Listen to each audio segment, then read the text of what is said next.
Hey, thanks for joining. I'm your host, Chris Gennaro. My co-host is Rizk, and today we have Gabe from Cosmic Putrefaction. Hi, everyone. Nice to be here. Great. Interview's a long time coming. I really enjoy your stuff, and thanks for coming on. And let's just get right into it and start talking about your new CD on Profound Lore. Cool. I guess just talk about how you got hooked up with them and the writing process and stuff. Oh, okay. Well, so it was a weird a long stuff before I joined Profound Lore. I think most of it's thanks to I have to say thank to a guy who was in Profound Lore Records as well many years ago with some of his projects. And that guy, I think Eric is familiar with him, is Henry O'Hawk, which was playing for K-Stevet a long time ago. 10 years ago. Yeah, it was the frontman of K-Stevet. We started having being like pen pals, like in around 2010. I was way younger than what I am now, and I was starting making my music. I wasn't really doing my solo stuff back then. I used to have two bands, and we were staying in touch, and he was familiar with my stuff, and years after years, lot of stuff happened, and eventually in 2015 I began my solo activities, my most of my solo production. And back then we were still in touch, and already back then I think he may have shared some of my tunes with Chris Bruni, just talking, because they knew each other, and in some occasion they would meet. And so I think he already started talking about me with Chris. But yeah, my journey became with other labels, and I made music with Anger and Avant-Garde Music, also recently with Everlasting Spew Records. But yeah, I think my right now my comfort zone, the one that I can call the most my comfort zone, and for all the good reason, I have to say, is Avoid Anger, the label which I collaborated with the most. So they took care of the first Cosmic Putrefaction albums as well, and I just felt that at some point, I think it was 1 year ago, or maybe a little bit more, Andrew just told me, Chris liked my, the previous Cosmic Putrefaction, which is actually the second album. And so, yeah, I thought, why not? When I was writing my new stuff and demoing stuff from my the latest album, as usually I shared my my stuff, my demos with him, and eventually I think he shared some tunes with Chris and told me that he may have been cool to collaborate. So I'm not saying this lightly. I'm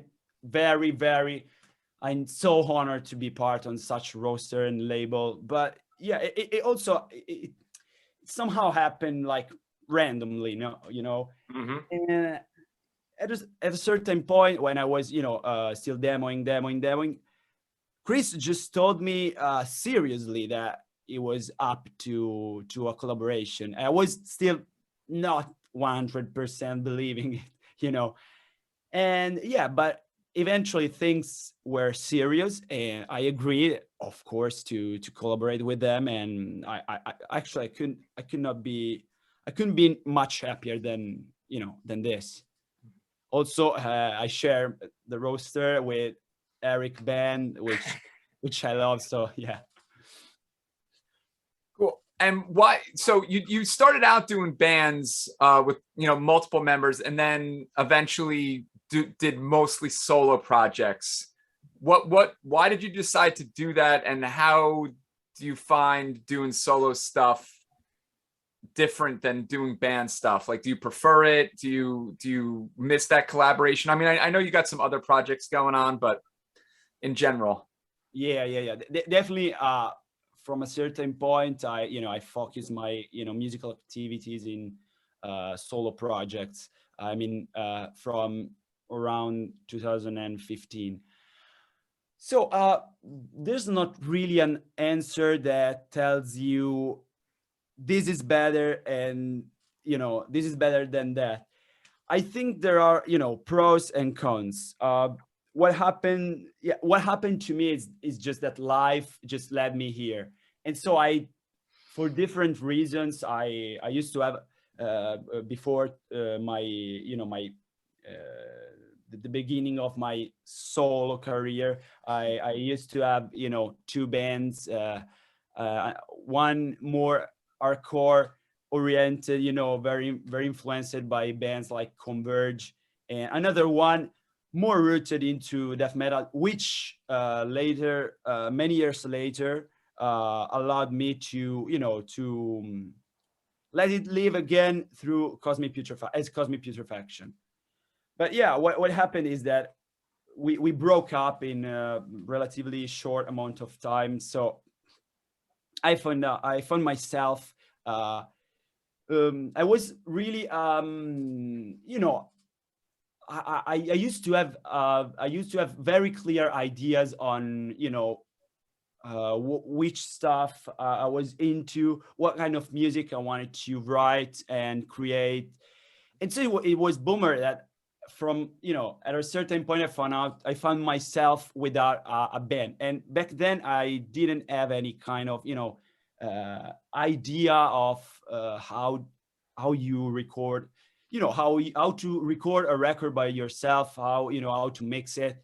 I was very very naive at that point. And so I took the occasion to to attend a school which kind of could teach me how to record my stuff by myself, and just to channel my my own vision, and not to let it rot, or not to lose my ideas and that stuff.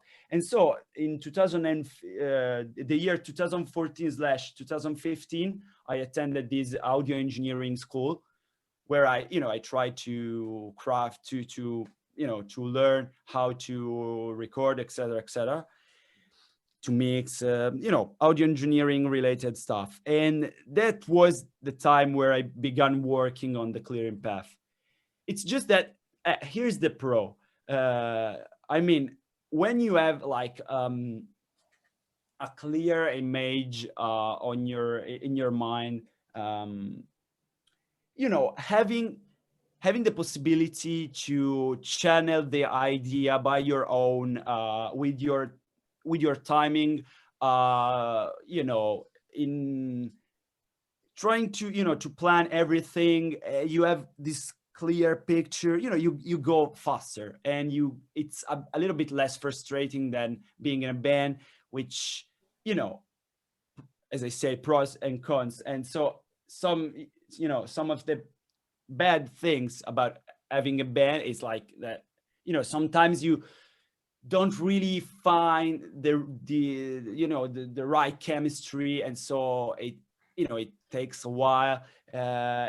It can be frustrating, when you are by your own, you can go a little bit more straight to your point. And that's what happened. And I think it was challenging from a perspective, because at a certain point you find yourself losing any kind of, you know, rationality. You don't really know anymore what you're doing.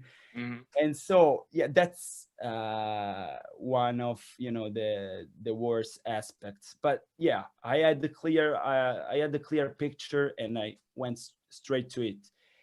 Actually, right now I find myself where I need also the other experience once again, because, you know, um, I need to, because that's when a band is really fruitful. When you, I mean, when you confront and when you talk with other people, you learn things, you grow together.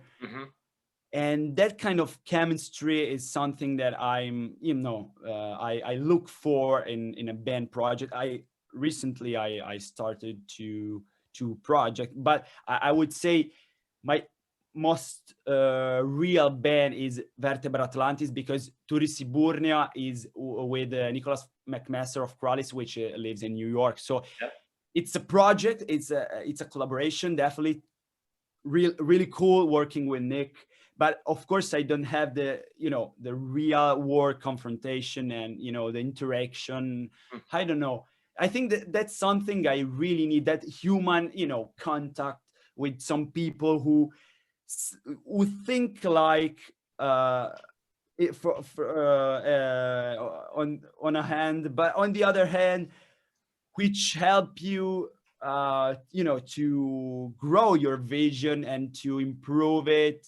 I think that this is something that right now I need. So the Vertebra Atlantis, that's a remote project.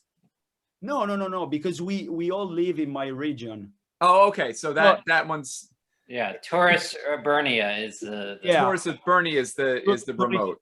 Yeah, Turisiburnia is the remote. Yeah, it was cool working with Nick. Don't get me wrong, because yeah, I don't think that guy needs a presentation. He's such a incredible player.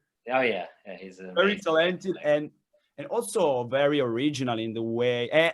You know, when you know, when you like you listen to the records where he's involved, like Option by K-Stevet is one of my favorite albums in the, you know, the latest 10 years. And he plays the bass guitar here, but also he made crazy records with Kralis, of course. And you can hear how great, how, you know, the counterpoint, how much he tries to, how hard he tries to add some harmonic stuff. And, you know, it's such a dedicated players and, you know, musician, I'd say.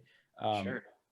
And but when I you know, when I saw with my own eyes this guy working on my stuff, you know, working together, that you know, you get a much more in-depth, you know, picture of how great that guy is. So but definitely I have to say that it's a shame that he doesn't live in Milan, because if he lived in Milan, we would have made, you know, a couple of more records instantly. But I also need the dimension of a real band, you know, going to rehearsals. Sure. Because, you know, I spend a lot of time, you know, crafting my own music in my bedroom and, you know, by myself.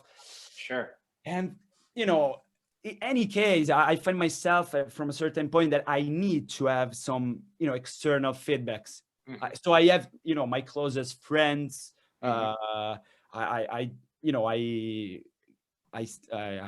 send them, you know, my demos, my pre-production, and and maybe they give me some suggestions. But since the project is mine, it's really difficult. Maybe it happens that the pre-production wasn't mixed properly, so maybe I have an idea of, you know, the final product. It's more difficult to, you know, to let another guy be 100% aware of, you know, your own vision. He would have to enter your mind. It's not possible. But having a band is like a more collaborative process, and that's what I need. And I need that human factor of interaction, now more than ever, because I kind of burn out just a bit in this latest Cosmic Putrefaction. So I definitely need, yeah. So speaking about human interaction, I saw some notes where you said that you left an earlier band because you didn't want to play out and didn't like playing out so much. So I got to ask what the future holds for you doing live shows or playing out at all. Okay, yeah, that's a tough question for me, but yeah, I try to answer. Yeah, to be honest, I play it. I can say I played tours in Europe and stuff like that. I only play a small tour in Germany when I was younger. I think I was 18 with the Hardcore project, and but I don't really find myself 100% comfortable in the live dimension. And that's something, to be honest, I kind of regret. And I'm working on it. I plan to, I don't know if it's the correct word, but I'm planning to overcome it. Yeah, I mean, I wish, my plans with Vertebra Atlantis are like to be on stage sooner or later.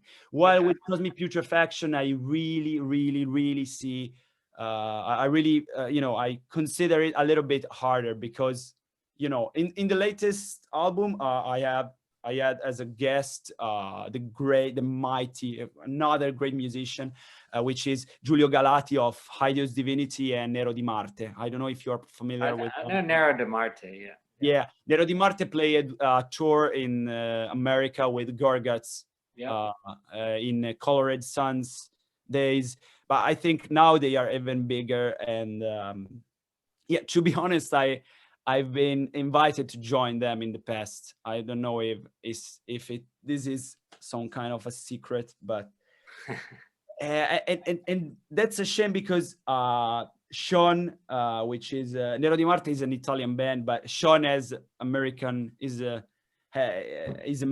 in origins. So his parents are both American. He's a native speaker, so he is also my English teacher. So sometimes we are very close, and to be honest, we get along a lot. And when I rehearsed with them, I felt the chemistry I was talking about earlier. Sure. But to me, I wasn't ready to tour. They recently played. I gave him a phone call, recently, and we talked about some stuff, and he mentioned we talked about when they played very recently in Hellfest in France. They played in front of 7,000 people. Oh wow! Okay, yeah, a lot of people. of course, they that crowd wasn't their crowd, of course. But yeah, that kind of venue is like something way bigger than I don't know. I don't feel I'm ready for that. Okay. So I kind of, and other than that, I consider myself more like a composer than a performer, to be honest. Okay. I'm very aligned with what your drummer Jan said in a recent interview. To be honest, I'm really a fan of his drumming. That guy is too underrated, and also he has the very same perspective of music that I have, which he prefers to focus on how an idea has been composed rather than being the best musician. Being skilled is like, to me, is like a tool towards towards like a goal. It's important to be it's important to be at least decent, good at your instrument, because otherwise you would have some limits. So you have to put some limits to your creativity. But I prefer that kind of conception. Sure. What you said you went to school for recording, but you also went to school for music itself, composition. Yeah, okay. Can you talk about that a little, for like your composition background? Like what exactly? Yeah, that's, I think I'm really glad that I did that, because when I was younger, I had this kind of repulsion from the idea of studying music. You know, I used to fear a lot the idea of losing creativity, or those kind of mythological figures and teachers who let you practice like 10 hours every day, and then you forget how to, how to be Sure, yourself in sure. your instrument. And so but eventually I'm glad that I found this course, this class, because it's composition, but it's not traditional 100% traditional composition. It's like, okay, composition, there are some subjects that are rooted into, more classical studies, and other subjects which are rooted, actually my course is named music for in English I would say music for film. Okay. Composition slash music for film. Music. That's how it's called. And it consists of 3 years, and then another 2 years in addition. Okay. And I did, so in the end, I did the 5 years. Oh wow, that's a lot of school. That's a Yeah, lot. yeah. And I'm so happy that I did it, because, yeah, I think that in that way, instead, I'm very close to Luc Lemay, way of thinking music, Sure. because there's a lot of, most of, the reasonings and the discourses we can do are, about aesthetic more than actual, substance and matter. It's more about form, and that's, what differentiate music the most. Some aesthetic choices. So I think that, of course, some aesthetic choices highly influence your writing. That's for sure.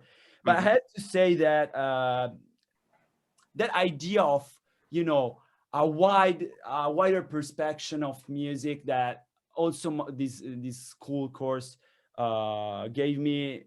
It was cool, because some things I've learned, for example, in orchestration subject and composition subject, I've had two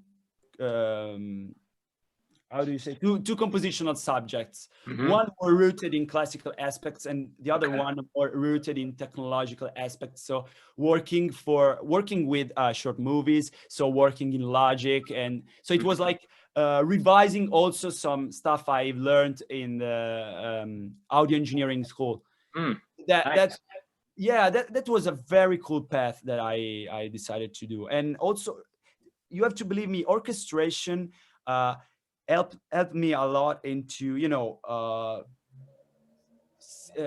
considering music more widely, and like in a vertical way, to the voicing, stuff like that, the counterpoint, and you can apply that to, to guitar, to your guitar writing. I mean, to be honest, one can say that this kind of knowledge can make you pretentious, and that's something I try the hardest way possible to avoid. But definitely, you can also not sound like Dream Theater, for example. Yeah. With all respect to Yeah. Dream Theater, but you get what I mean. Yeah. There is this cliche, which is in part true, that if Yeah. you go to a music school, and you like metal, you will end up like being like Dream Theater. Being Yeah. in Dream Theater. But you can see it in a much more wider way. You can apply those things in death metal, in extreme music as well. Just like, to think about the voicing, the arrangements, how to when you had some layers to being able to, you know, to think of those layers in a more rational way.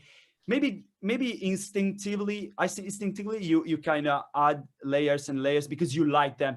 Maybe, okay, you have to write some atmospheric part, so you add some synths, some pads, some ambience. Okay, but then, you know, rationally, you have to, you know, deconstruct all those parts to see if they are as cleanest as possible, and the way they interact. And, you know, when you kind of, you know, you kind of learn to do that. And it took me a tons of time, because some classmates of mine were, you know, really genius, and maybe they were playing like the piano as their main instrument while they play the guitar. It was really tough, but in the end of and I began really close to my orchestration teacher also for that, because he, you know, he was like very happy to help me to find my way, and to, you know, to develop my own orchestrational style, because I began with in a point where I was, you know, I sucked at orchestration in the beginning. I was really terrible, and it was like my worst subject. And in the end, you know, I developed some, you know, I've grown a lot in that subject, and I think that affected my writing in a very positive way, I would say. And also composition helped me in the other way, and that's where I align myself with Luc Lemay. Composition kind of helps you to, you know, to structure your material a little bit more wisely. It's not that you learn composition and you are a composer. It's not about that. That's where I was. That's what's misleading about people thinking of musical academy. They think you became, you know, so like a masturbatory. I don't know how to describe. Yeah. That you use such knowledge in a masturbatory way, you know. Yeah. But again, yeah. Yeah. But it just took like, it took me a second to figure out how you were saying masturbatory. Yeah, for your own gratification. Yes, like you're showing off. You're showing off for the sake of showing off. It took me a second, but I got with you. I got it. Sorry. The Italiano sometimes I forget how to say things in English. Yeah. But by the way, I just see all those you know, skills, knowledge as tool, and not. I try to not ever think about you know, as, you know, being, you know, doing exercises in guitar. I never think of that as you know, my goal is never to showcase them, but rather than, you know, use that wisdom as a tool to, you know, integrate it in my writing, and that helped me a lot, I have to say. Okay. I know growing up, I felt like the guys who could shred weren't necessarily the guys who could write a good song. You know, I mean, I always felt like that there was that technical versus aesthetic type of thing, that they could never figure out the in between to get to that sweet spot. That can be true, but there are of course, like very cool exception on that. You know, think of like one of my favorite bands, like Defeated Sanity. That guy, Lil Gruber, has a immensely wide knowledge of music. I mean, I'm not sure about that, but I'm 100% sure he knows about theory, harmony, and all that stuff. And he's such a great musician in terms of skills. But how you have to, you know, how do that guy use all that, you know, technique and skills in the best way possible? It's so creative, and it's not to show the people off that he's the best drummer or he plays the guitar the same way he plays the drum. That's so, you know, unbelievable to be honest. And the guy is so skilled, and but it's so, you know, he does everything with taste, and you know, he's so cool in what he does, despite being so talented even in his technique. So it's not like always the case, but for sure there is like a scene of, you know, technical death metal which is more concerned about, you know, doing scales at the speed of light rather than, you know. Yeah, that for sure that exists. It exists. I'm not gonna lie. Yeah. When you were in school, did any of your instructors know that you were in death metal and or listen to your stuff, or? So yeah, I'd say a couple of them for sure. Some other ones I maybe have mentioned it, but yeah, just mention it that I was involved in such styles of music without being, you know, without going too in depth of you know, what they consist of. But with my orchestration teacher and one of my compositions teacher, and you know, it's in both cases are fun themselves, because my orchestration teacher, his son is an audio engineer, I think, living in Germany, and he told me, my teacher told me he was a death metal fan of music. And but you know, when people, you know, throw such a things in conversation, you are like skeptical. But one day his son came to school to, you know, to meet his dad during a orchestrational course. I was wearing a Bolt Thrower t-shirt, so I definitely was into death metal. And so with this teacher, whom which I had, you know, it took us a while to really get along as we do right now. There was some conflict in the beginning because I was really awful in orchestration, and it was like, no, you are sucking, you are doing wrong, that's not good, that's not. So it took me a while to be very close to this guy. And you know, especially since the third year of, you know, the first 3 years, we started to get along more, and I started, you know, sharing my music with him frequently. And since then, it was like 2017, I think, he has all my releases, and we sometimes we discuss them. So he's like, oh yeah, yeah, maybe I'm not into, he's not right into growling style of music. It's more like regarding heavy music is more rooted into progressive rock and stuff like that. But I deeply appreciated, you know, how he, you know, he tried to enter the language and to, you know, to catch the things he liked. So I noticed that, you know, that modulation, that, you know, that chords in that section, how you did that arrangement, the fact that you added some strings here and stuff like that. And so we also discussed my music a bit, and that's something, you know, that it was fulfilling. I don't know what to, because you know, despite being, you know,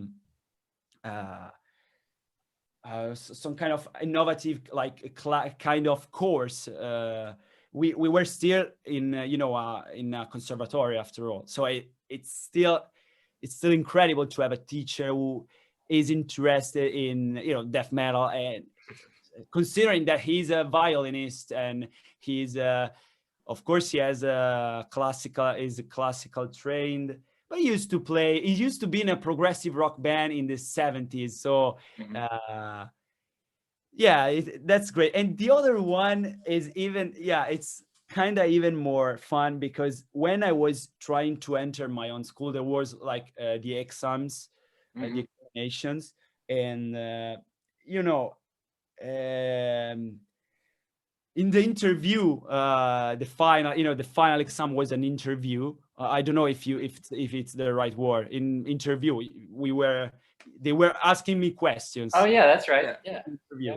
And I don't remember how it came out, but it came out that it was like the greatest Magma fan in Italy. Magma, the French progressive band. Yeah. You know them for sure. And I love Magma, and so we found out, because I'm actually except for metal, I'm very rooted into progressive rock, because that's where my father, where I took my passion from my father. Yes. Mostly through 70 progressive rock stuff. So Magma, King Crimson, stuff like that. Yeah. And this guy is like the biggest progressive fan in Italy, and so we immediately got along. But even more weird, this guy, and that's incredible. This guy has a band with and the guitarist of this band, which later has been my guitar teacher for a couple of years. And this guy, my guitar teacher, as among his many projects, as a project with Kenny Grohowski of Imperial Triumphant. Okay. That's insane. Okay. And so my teacher is aware of that kind of scene in New York. He knows Mick Barr. Oh, he knows those people. I got it. Yeah. Okay. Because this guy is very, very rooted into John Zorn stuff. Very. Oh, yeah. Okay. So yeah, and we immediately got along, because apart from metal, I'm especially no, I'm not anymore like this, but there's been a period of time, especially my first years of school, compositional school, and which I was really into, listening to a lot of experimental music besides metal. And he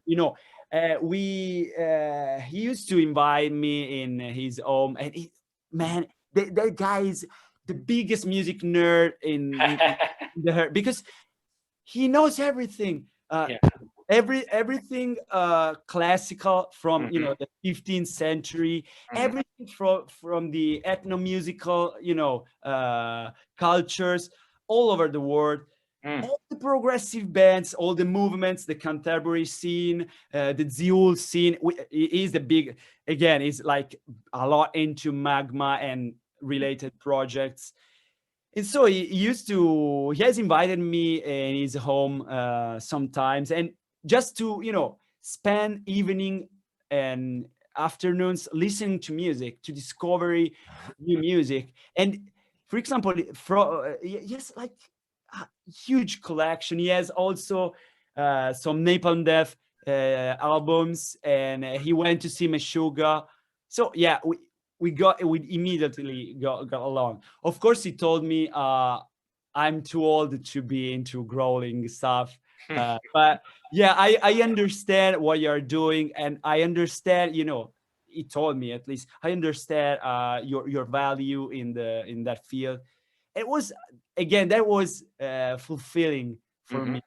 Sure. And and so one that thing that happened, which is very fun to remember, is that he used to be a lot into the way I used to program my drums, because except for Vertebra Atlantis, which features a real drummer, and the latest Cosmic Putrefaction, which features Giulio Galati.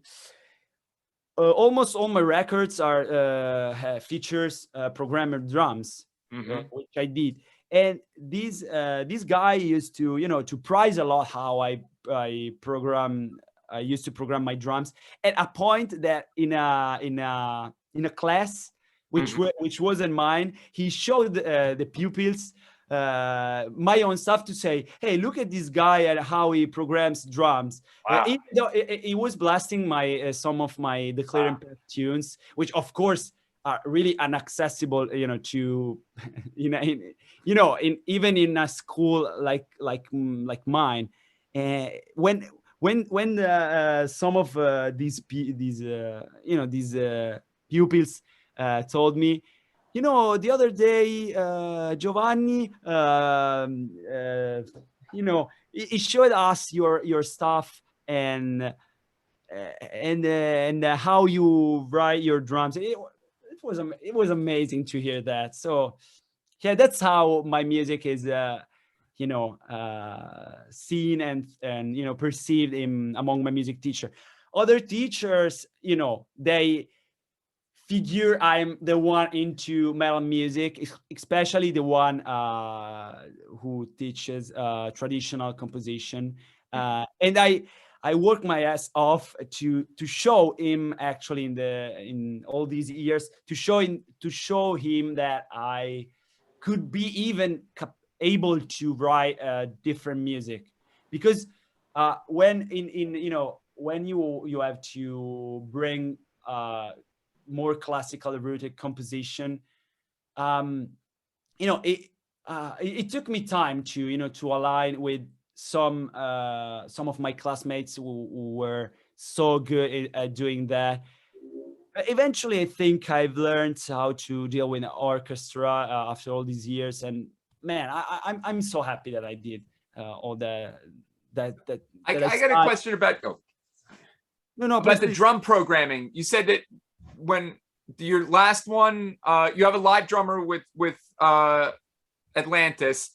The last Cosmic album has a program, like a live drummer programming it, or like, is it MIDI or what? No. The latest Cosmic Putrefaction album features a real drum who recorded, of course, the in a real drum kit. So it wasn't the first time, it wasn't MIDI.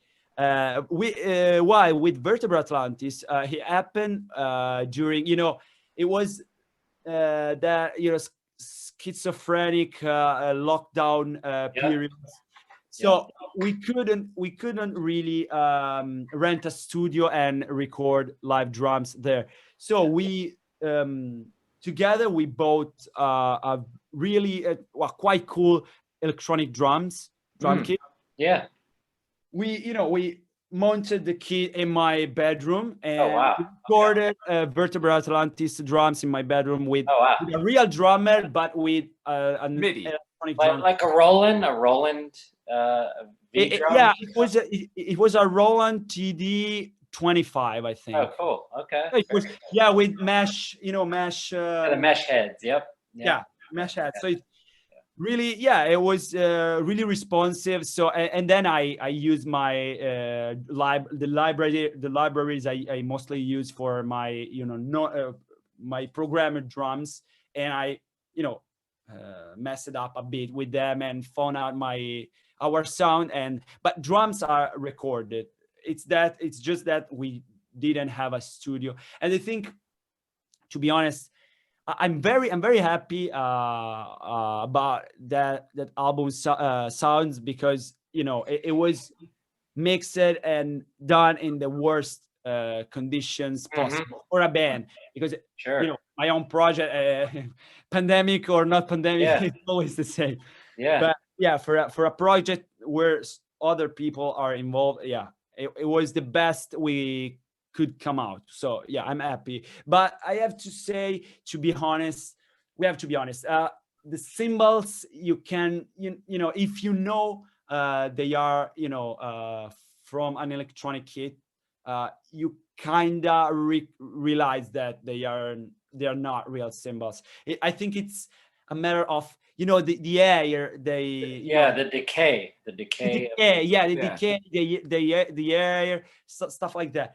Why instead Giulio Galati of Eidos Divinity, for my last Cosmic Putrefaction album, recorded his drums in his own studio, which is not a fancy studio or what, but it's like you know, garage, something like that, a garage with, you know, some big treatment.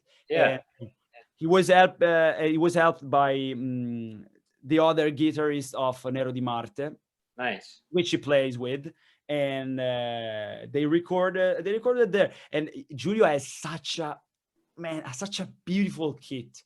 It's like those huge kits. So it was confusing because I'm used to have, you know, the hi-hat on the left, Yeah. the ride on the right. So I'm pretty much used to, you know, much less big, you know, Sure. drum kits. Yeah. But so yeah, like two hi-hats, Wow. 2 or 3 rides. I don't remember. A lot of cymbals, Yeah. and it's so man. Those drums have been barely edited. So Wow. wow, it's an amazing drummer. That's good. Yeah. That's good. But you had to mix all those million drum tracks in, right? Yeah. But luckily, I have to say, they used it like a minimal kit of microphones. So I don't have the right. I didn't have. Oh, okay. So it was for me. It was better. I am for. I think less is more. No, sure.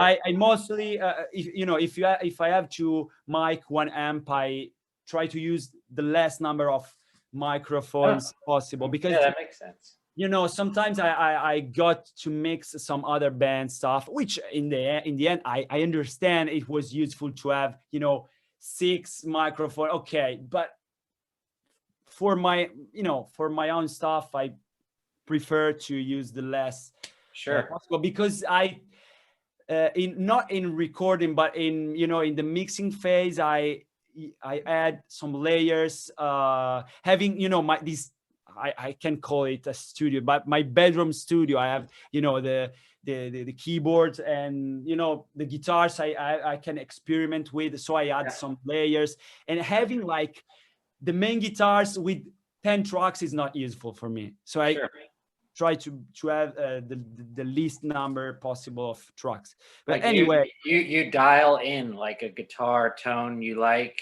and then record direct through like emulators, yeah, or no?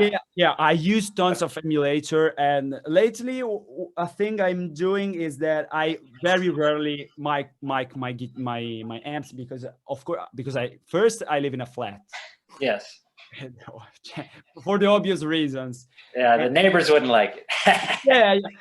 To be honest, I have luckily I have very tolerant neighbors, so that would not be a problem. But of course, if you want to push your tubes amp, you have to, your volume are unbearable. So I would not blame any neighbors complaint.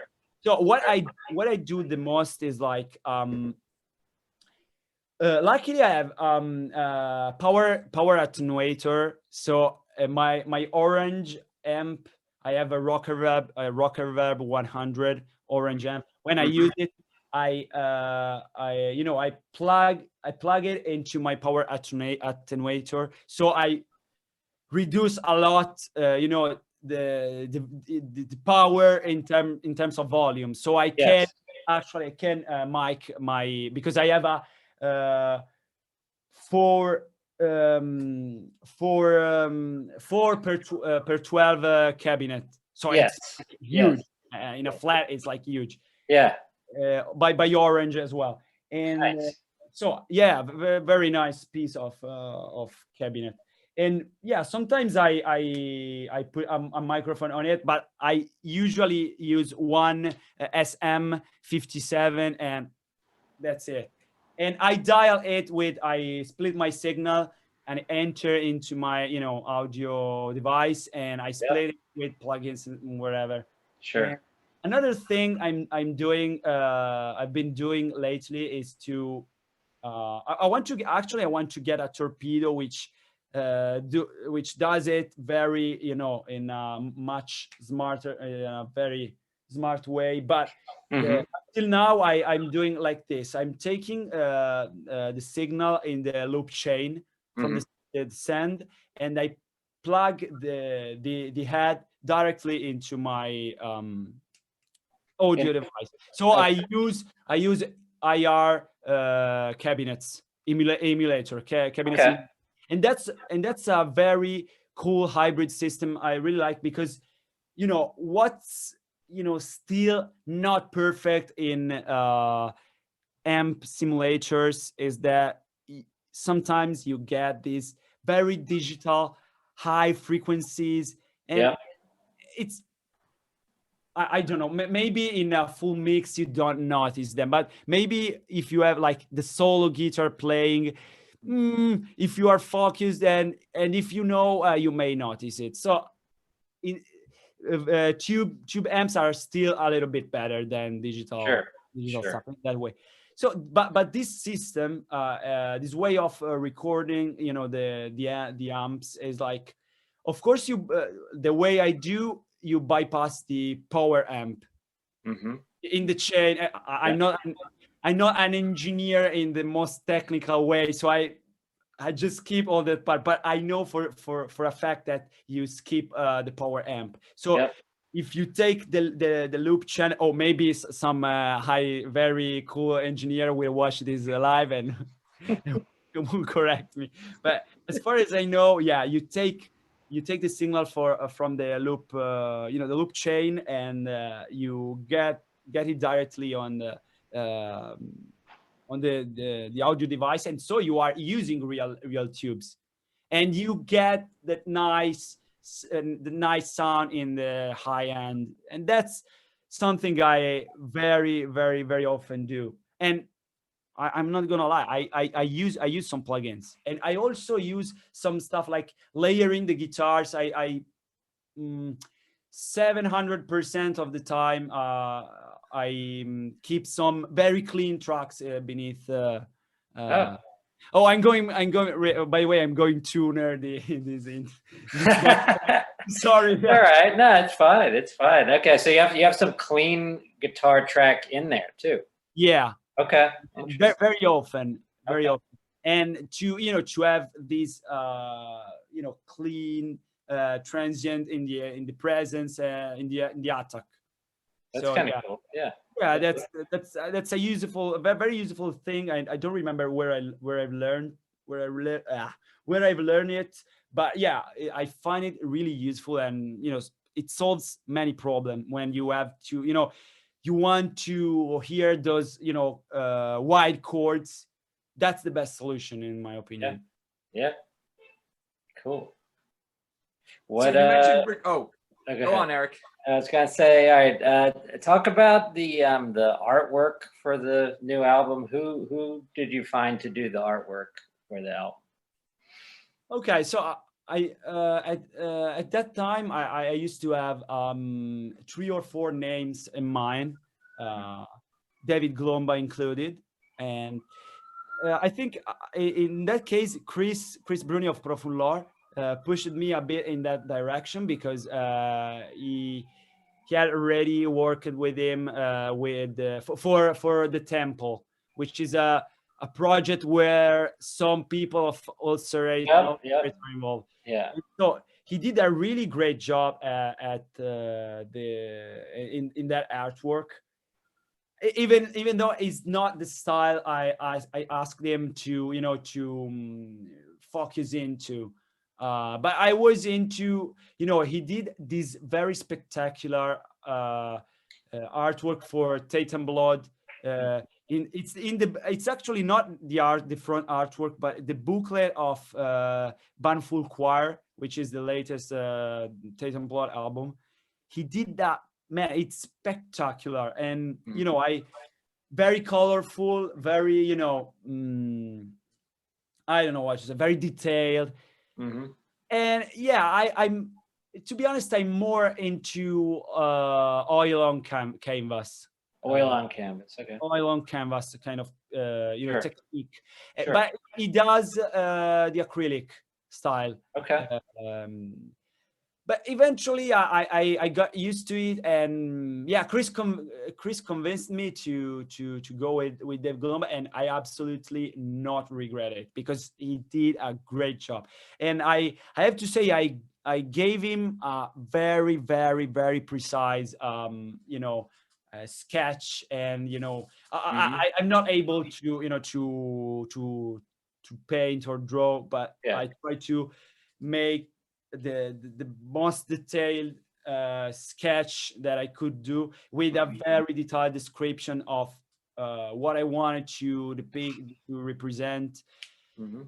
and he did it great. I mean, I'm so satisfied in the end. If yeah, because I think I'm such a pain in the ass in such things, because I very precise, and I ask, you know, the artist to go thoroughly, very, you know, carefully, to follow very carefully my own lines, because when I have like a very clear picture in my mind, you know, I get used to it, you know. And so I asked him to, you know, try to follow as much as you can those lines, and I gave him other you know, references. I can, you know, I can say some references were you know, were taken from Gustave Doré paintings for Divine Comedy, which is maybe one of the most influential books in my own, you know, music production, because it's somehow my own Philip Lovecraft, or Philip Lovecraft. Mhm. Dante Alighieri is my Lovecraft in a way. Okay. It's like the fil rouge which appears in my every concept of mine, more or less. There's some sprinkles of Divine Comedy, and in Sure. the artwork as well, and in the concept as well, there's some inspiration taken from Dante. In fact, in the window, you can see in the artwork, I told David to get some inspiration from, you know, the Fall of the Heavens, taken from Doré's Paradise paintings, and with some differences, which those differences meet the, you know, the need of the concept need, which is a bit different than, you know, Dante Alighieri's story. But of course, Dante Alighieri is a huge influences, and I told him in the, you know, in my sketchbooks and my lines to, you know, for the artwork. Cool. You mentioned recording a couple other bands and stuff. You know, outside of Cosmic Putrefaction, is that what you're going to be doing a lot of? You know, part of why you went to go to school is to record other bands, and is that how you see yourself doing music outside of death metal, or what is there outside of death metal for you? So what I'm currently doing is that I'm trying so hard to open my own studio, like Colin Merston. Oh, okay, sure. That's what I'd really like to follow his path somehow. But I have to say, yeah, right now I'm working with some bands. I'm doing some masters from some masterings for avant-garde music stuff and Ivory Anger stuff, which are labels I've collaborated with, you know, for my own music as well. And, you know, I've been working in that field, you know, so the audio engineering field. But my plans are also working on the, you know, there's this Finnish personality of black metal, which is it's not I wasn't sure it was a secret, but it's not a secret. I checked it out in Metallum, so it's not a secret anymore. It is Ville Pallonen. I don't know if you are familiar with Vorgrav. Really cool symphonic black metal project. And besides of that, he does music for video games. Oh. And so, for example, he did the music for Angry Birds, which is a very popular game for the phone. Yeah, it's amazing. yeah. And I saw recently I've checked out his portfolio, and I've heard his other works. And he's, you know, as a composer, you have to do your kind of show reel. I don't know if it's the right word, but some kind of playlist where you show all the kind of music you are able to do. So oh yeah, like portfolio. Yeah, yeah, it's a real. Yeah.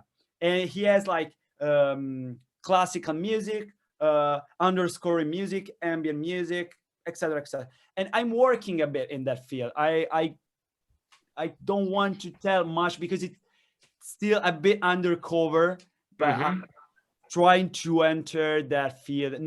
I'm not in the video game field right now, but the one I'd like to enter that field for sure. But also, what I'd really like to do is to write music for a TV series. Of course, not a cheesy one, but yeah. Yeah. I'm Good. really, I find myself like you know very friendly in terms of composing. In terms of a composer, to do like crime, noir related music. So yeah, you can think of, True Detective, all these kinds Sure. of dramas and stuff like Yeah. that. That's my, besides doing, my metal music and stuff like that, Yeah. I really wish I will have the opportunity to work Sure. on a series like that, or even like Dark, the series which was the music was done with by Ben Frost, the electronic music composer. And yeah, I'd really like to do something like that. And I have some non-metal related friends who are into the field, and we are staying in touch and doing some demos and stuff like that. And I'm starting, I don't want to say anything, but I'm starting to slowly enter that field. Oh, cool. We'll see. And also, no, the other thing, I'm not very. No, okay, I'll tell you. I'm also a little bit involved into, the advertising field, music for, commercial Okay. field. Sure. That's something I sometimes I do with another guy, which is involved in the metal music scene. Okay. He's the guy, and I'm very grateful to him. And also, this guy plays in a band which was important for my growth, because when especially when I was growing as a teenager, there was this hardcore scene going on, and Mhm. they were coming across very often. They are quite they was still are, from a certain point of view, but they were really quite a big thing in the beginning of the 2010. They were The Secret. I don't know if you are familiar. Oh, They yeah. toured they recorded with Kurt Ballou. They Yeah. toured out in the States. Yeah. And I used to go as like when I was 16 years old. I used to go to their shows. I think I saw them like almost 10 times. And Wow. nowadays we found out that we are friends now, and I work with them in this field. Mm-hmm. This is, it's weird and it's awesome. I was with him today working Sure. on something, and Sure. believe me, it's really fun. We have a good time doing the kind of stuff. But of course, my ambition is in the field is working for a TV series or a video game, because video game field is like the field where you have less compromises. And some video games where the soundtrack is really wild. Yeah. Yeah. You Compromise. have free reign. Yeah. More free Yeah, reign. yeah. And for example, I can think of like the first Dead Space. The music is almost atonal classical music in some passages. So it's like a field much more than movies, because unless you work with like David Lynch the movies field, you're gonna get meh soundtracks Sure. to work with. So I prefer, to be honest, to work or series are having some series, especially in the thriller, noir, crime field. There are some cool ones with great soundtracks. So that's the field I'd like to enter. So I'm trying to do different things, and I try to work as a sound engineer. We'll see if I succeed in having more or less my own studio, and Okay. we'll see. Slowly. I don't want, I don't want to, I don't deal with all this stuff in an arrogant way, because I try to do it very slowly and Sure. one step at a time. Sure, of course. Yeah. It's good. There's no money in death metal. That's a Oh, problem. no. So you gotta, Or you have to do like Dan Lowndes, Colin Murston, which you produce, or like Craig Chandler, you produce death metal bands. That's something I want to do. If I find myself in a year that I'm fully booked with death metal bands, production and stuff like that, I'd really like to do that as well. So it depends on how. I have to say that I have to put the bread on the table. So yeah, of course. To find the right now I'm doing all the things I described. And from a certain point, I'll see which is more fruitful for Sure. to put the bread on my table. Of Sure. course, I'll try to, besides that, in parallel, to have my own stuff and my own music, and to do my own music as well, if I Sure. I'm able. Sure. Okay. Eric, any last words? I mean, I was going to ask you about the scene in Italy, but is there any plugs, any other bands you want to mention that we should check out? Wow, that's another tough question, because I suck at listing things. I also fear to forget someone. Yeah. For example, today the guys which will be on tour with Artificial Brain are cool. Devoid of Thought, they are called. Okay. They are out for Everlasting Spew Records, Mm-hmm. which is an Italian label. See, I think some Everlasting Spew Records, along with Avoid Anger and Avant-Garde Music, they are all Italian labels. I'm not saying this because I collaborated with them, but they are doing a better and better job at promoting stuff. Sure, I have to say Avoid Anger hasn't really being a very Italian label in some ways, because many Italian bands, many bands in Avoid Anger are in Italian. But I'm happy that I contributed to to have a couple of Italian projects signed with them, which are B-Core Killish, which is a wild avant-garde, wherever black / extreme metal project. It's it's a weird. I have to spell it. It's like BEQOR. No, sorry, not Q, but K, and then QILISH. B-Core Killish. And by the way, out for Avoid Anger Records, so you will find them on their catalog. Okay.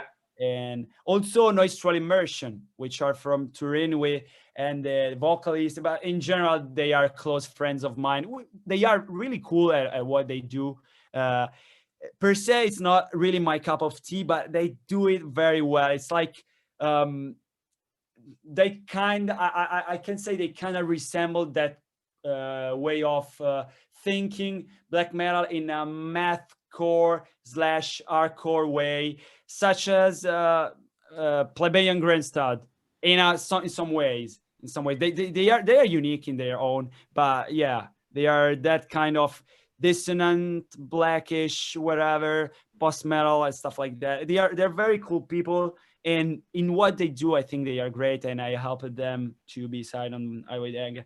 Well, Avant-Garde Music doesn't need any presentation because it was like such a cult label in the 90s. He discovered Catatonia, almost discovered Evoken, Carpathian Forest, countless huge after the I think after the decline of selling CDs, he started looking for more underground stuff because, you know, maybe Catatonia and such bands went on bigger labels at a certain point. But yeah, he's still a cult label, and lately he's dealing a lot with more underground stuff. But yeah, not many Italian bands. I can think of some latest cool bands, avant-garde music made. Oh yeah, I could I forget Ad Nauseam. Maybe you are Ad Nauseam. I don't know how do you pronounce it. Ad nauseam. They are huge, especially after Anthony Fantano reviewed their album. They are. I'm not familiar with them. Okay. Yeah, we'll check them out. Check them out. Yeah, they should check them out. Yeah, yeah, they are quite big. I'd say, Okay.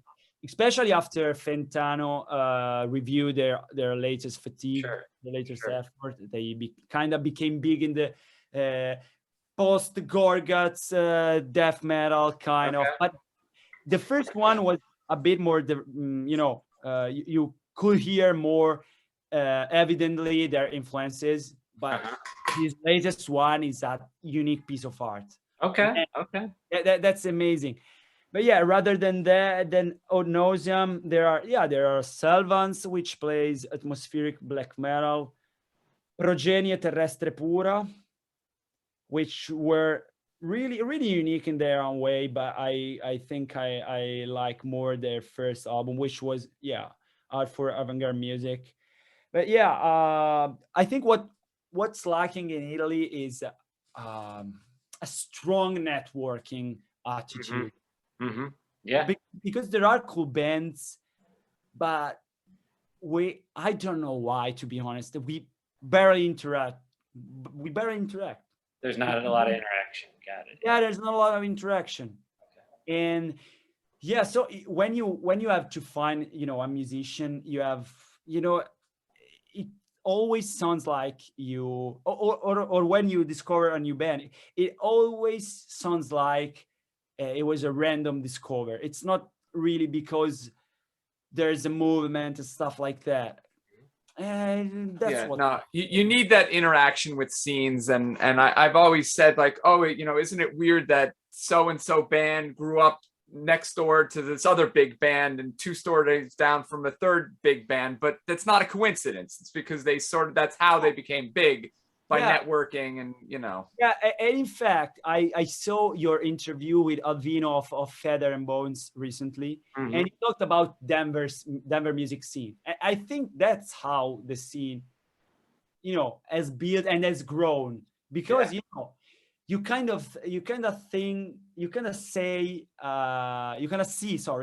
the things are flourishing, and so you are encouraged to start your own band. If you are creative, your vision, somehow will flourish and thrive.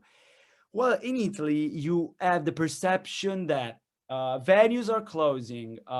There's not really for example, to find my own studio, people is so skeptical regarding music.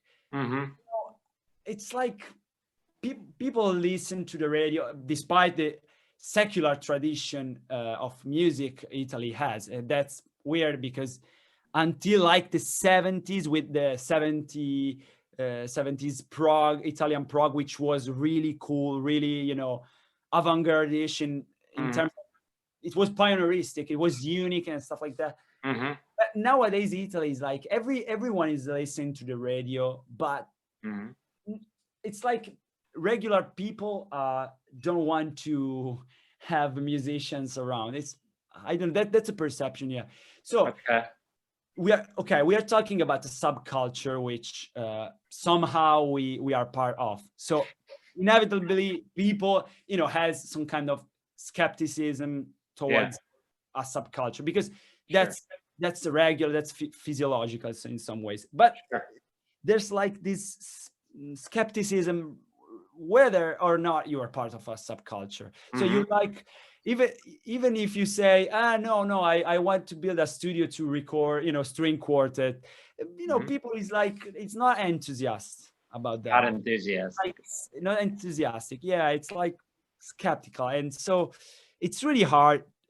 People, you can tell people like, I'm building like an atomic vote, and you will not hear a thing outside my studio. But also just the idea that someone is bringing a drum kit in it, or it's like bothering people. Where for example, maybe because United States are so wide, it's more difficult to have proper statistics idea, because I see from the people involved in bands I follow on Facebook, on Instagram, that it seems like everyone has their own basement in their own houses, and because there's a lot more room, a lot more space. Yeah, that's what I wanted to say, because I remember from being at Chicago, outside. My uncle used to live outside Chicago, and there was like 100 meters separating his house from the neighbor. So, or even if it was much closer, there's the room to have your own garden, and your own basement. You can like, treat it acoustically, and you're doing it at your own property. No one will break your balls. Instead, even if you go in the countryside near Milan, it's different. I don't know. There's less room, or you are like in the middle of nowhere, and so therefore you cannot build a studio in the middle of nowhere. Sure. But even if you are in the countryside, there's this skepticism. So it's hard, and it's sad, because Italy has creativity is here. There are cool bands. I was just thinking of another name. For sure in my region there are Fuoco Fatuo. You may be aware of them because they are saying on Profund Lore as well. Fuoco Fatuo they are called. And Devoid of Thought, and some other bands, they are great. Of course, Nero di Marte. But I was just thinking of this very underrated black metal scene, which isn't really a scene because it's like 3 people playing. I do all the bands. Yeah. It's like 3 people are in all the bands. We have that here too, actually. A lot of the people are like in all the same bands. Yeah, but for example, like for an external point of view, seeing like Colin Merston, studio, and all these bands going there, it seems like there's something flourishing, there's something going on. You have this perception, at least from the outside. Maybe I'm wrong, but that's my perception. Here, there's not really the same equivalent. I wish I could do that myself, but it's really ambitious, and as I said, one step at a time. Really, really short, small steps, and but I was thinking of. I want to suggest this band, which I think one of the most underrated black metal band in Italy. That is called Gork, with I think 3 R. Gork.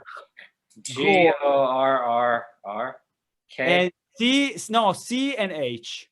Oh, C and H. Okay. C and H. Yeah, they are great. And these people, one of them plays in another band, which is great, which is called Lorn. Like the biggest project, Lorn, Lorn, which is produced by Ivo Anga. And, they're and other bands related to those people. Anyway, if you check those bands, just look at Metallum, and you find out all the project, Beatric and Tenebrae in Perpetuum. These guys are very, very, very talented. But it's not a scene. It's like they are 3 people, and maybe in my region there are a sufficient number of people to make, and talented people to make to build some kind of a scene, but not a scene to be and God. No, I say this because I'm sad when some talented guy just give up because it feels like there's nothing going on, and maybe he doesn't have the skill to record his stuff on his own, and maybe he doesn't know even to go to where to record stuff in that kind of aesthetic and stuff like that. So I think that's what, you know, is lacking in my country, and there's something going on. So I don't want to, you know, some guy coming for randomly and, you know, and witnessing my own this interview and saying like, oh, you forgot naming. While I'm not good at naming things, and I'm aware that that there are lots of, you know, talented fellas around here. I just think there's not. You got it, you know. We understand. Yeah. Yeah. You want to bring it home, Eric? I think we're definitely out at times. Okay. Yeah. I mean, yeah. Thanks for joining us here, talking about your record. If you haven't checked out the record yet, everyone watching, check it out. Check it out. Yeah. Thanks. Thanks so much, Gabe, for joining us, and